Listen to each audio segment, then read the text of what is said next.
महादेव, देव के देव महादेव के चरणों में प्रणाम, मैया भवानी के चरणों में प्रणाम, हरिंदर भैया नीलम दीदी के चरणों में प्रणाम, स्वरूप सभी गुरु भाई बहन के चरणों में प्रणाम। मेरे प्रणाम को स्वीकार करें। एक गांव में एक बहुत ही सुंदर नदी बहती थी। पहले का गांव था, उसके बीचों बीच जैसे नदी बहती थी, नदी के किनारे गांव था और जिस किसी को भी शहर बाजार जाना था तो नाव नदी पार करके जाते थे। वहाँ का जो नदी था बहुत ही खूबसूरत था, उसमें कमल खिले हुए थे, बहुत मतलब साफ सफाई था, गंगा का धार बह रहा था, नदी में जो पानी बह रहा था इससे बिल्कुल साफ नदी था। तो एक समय की बात है, वहाँ एक कुम्हार जा रहा था बाजार अपना मिट्टी का बर्तन बेचने। तो जब वो नाव पे चढ़ा तो उसके मन में ख्याल आया कि देखिए ना कितना सुंदर नदी है और कितना अच्छा लग रहा है, कमल खिला हुआ है, सब है। लेकिन नाव पर आदमी जैसे उतर जाता है तो नाव खाली हो जाता है, तो सूना सूना लगता है। और बैठे बैठे क्या किया, जब तक नदी पार हो रहा था एक छोटा सा लड़की का मूर्ति बना दिया, मिट्टी से बना दिया। उसके बाद वो पार होके चला गया शहर। कुछ समय के बाद उधर से एक जैसे कपड़े के व्यापारी थे, वो जा रहे थे, तो नाव पे देखा उन्होंने कि मिट्टी का एक मतलब पुतला बना हुआ है, लेकिन इसके शरीर पर कपड़ा नहीं है। तो उन्होंने क्या किया, अब व्यापारी कपड़े के थे, उसमें से कपड़ा निकाल के उस लड़की को लपेट दिया, साड़ी पहना दिया। वो भी अपना चले गए फिर उतर के। फिर कुछ दिनों के बाद उधर से एक सोने का व्यापारी जा रहे थे, वो भी नाव पे चढ़े तो पुतला को देखे, बोले कि कितना सुंदर नदी है, नाव है, सब है, पुतला है, कितना अच्छा लग रहा है देखने में, लेकिन इसका श्रृंगार अधूरा है, थोड़ा गहना वगैरह पहना देंगे तो और ये खिल जाएगा इसका रूप। उन्होंने एक हार निकाल के उसको पहना दिया गले में अपने सोने के जेवर से निकाल के। उस समय बीतने लगा। उसके बाद उधर से एक राजा का लड़का पार कर रहा था, तो उस पुतले को देख के एकदम वो मोहित हो गया। बोला कि कितना सुंदर लग रहा है पुतला, कितना मतलब कि आज खिल रहा है, जैसे लग रहा है कभी जीवित हो जाएगा। लेकिन एक चीज़ के बिना वो अधूरा है। तो किस चीज़ के बिना भाई? तो सिंदूर के बिना। उन्होंने क्या किया, जाते जाते उसके मांग में सिंदूर भर दिया।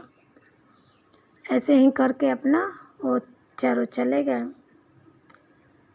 तो इधर अपना कैलाश पर्वत पर शंकर भगवान और माता पार्वती बैठी थी। तो शंकर भगवान बोले माता पार्वती ले कि जा रहे हैं हम थोड़ा मृत्यु लोक में भ्रमण करके आते हैं, वहाँ क्या चलता है क्या नहीं। तो माता भी पार्वती बोले कि नहीं, मैं भी चलूँगी प्रभु आपके साथ। शंकर जी बोले कि नहीं, तुम जाओगी तो कुछ न कुछ बात के लिए जिद करती हो, हमको परेशान करती हो, तुम नहीं जाओ। तो नहीं प्रभु, मैं भी चलूँगी। अब क्या करें, शंकर भगवान माता के जिद के आगे उनको ले आए। जब वो लोग आए तो नीचे उतरे तो अपने चलते चलते घूम रहे थे, तो माता को भी वो पुतला दिखा। तो बोली शंकर भगवान कि चलिए ना उधर थोड़ा घूम के नदी तालाब में आते हैं। उधर गए तो माता बोली कि देखिए ना कितना सुंदर पुतला है, लग रहा है कि अब मैंने बोल उठेगी, इसको आप जीवित कर दीजिए, इसमें प्राण डाल दीजिए। अब शंकर भगवान बोले कि इसीलिए तो मैं कह रहा था कि तुमको मैं नहीं ले आऊँगा, तुम धरती मृत्यु लोक पर जाके जिद करोगी। अब मैं इसमें प्राण डाल दूँगा तो दिक्कत हो जाएगा आगे। माता बोली कि नहीं, आप प्राण डाल ही दीजिए। अब क्या करें, शंकर भगवान को जिद के आगे वो प्राण डाल दिए पुतला में। प्राण डाल के वो लोग तो कैलाश पर्वत लौट गए। इधर ये लड़की बन गई जिंदा। तो इसको क्या किया, गांव के जो पुजारी थे वो ले गए अपने घर और उसको पालने पोसने लगे। कुछ समय के बाद वो लड़की बड़ी हो गई, बहुत सुंदर थी, बहुत खूबसूरत थी। तो कुछ समय फिर बीता, फिर भगवान आने लगे अपना मृत्यु लोक घूमने। तो माता बोली कि मैं भी चलूँगी आपके साथ, मुझे जानना है कि जिस पुतले में हम लोग जान डाले थे उसका क्या हुआ। शंकर भगवान बोले फिर आने के लिए बोल रही हो, फिर किसी न किसी बात के लिए जिद करोगी। माता से बोले शंकर भगवान, बोले कि नहीं, हम चलबे करेंगे। गौरी माता भी साथ हो गई शंकर भगवान के। जब ले लोग गांव में आए, अपना रूप बदल लिए थे पता करने के लिए कि क्या हुआ लड़की के साथ। तो इधर गांव में सब एकदम आपस में लड़ रहा था। बोल रहा था मैं शादी करूंगा, कुम्हार बोल रहा था मैं शादी करूंगा, और व्यापारी कपड़े का बोल रहा था मैं शादी करूंगा। कुम्हार बोला कि मैंने इसकी मूर्ति गढ़ी है तो मैं शादी करूंगा। वो बोला व्यापारी कि मैंने इसको तन ढका है तो मैं शादी करूंगा। कहा कि मैंने इसको सजाया है। एक ने कहा कि मैंने तो इसको बचपन में ही सिंदूर डाल दिया तो मैं शादी करूंगा। ऐसे ही हो रहा था। अब सब परेशान थे। शंकर भगवान बोले, वो साधु का वेश धरते चारों से बोले कि देखो तुम लोग के कहने से नहीं होगा, हम लड़की से पूछते हैं लड़की क्या चाहती है। जो लड़की जिसके साथ जाना चाहेगी मैं उसी के साथ शादी करवा दूंगा। ठीक है, सब लोग तैयार हो गए। लड़की से बुलाया गया, लड़की को पूछा गया तो लड़की बोली कि हे प्रभु, जिसने मुझे मतलब मेरा शरीर तन को गढ़ा है मिट्टी से, वो तो मेरे माता पिता समान है, क्योंकि माता पिता ही तो बच्चे को जन्म देते हैं।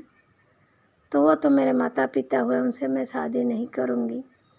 दूसरे हुए जो कपड़े के व्यापारी थे, उन्होंने मेरे शरीर को ढका तो वो मेरे भाई के समान है।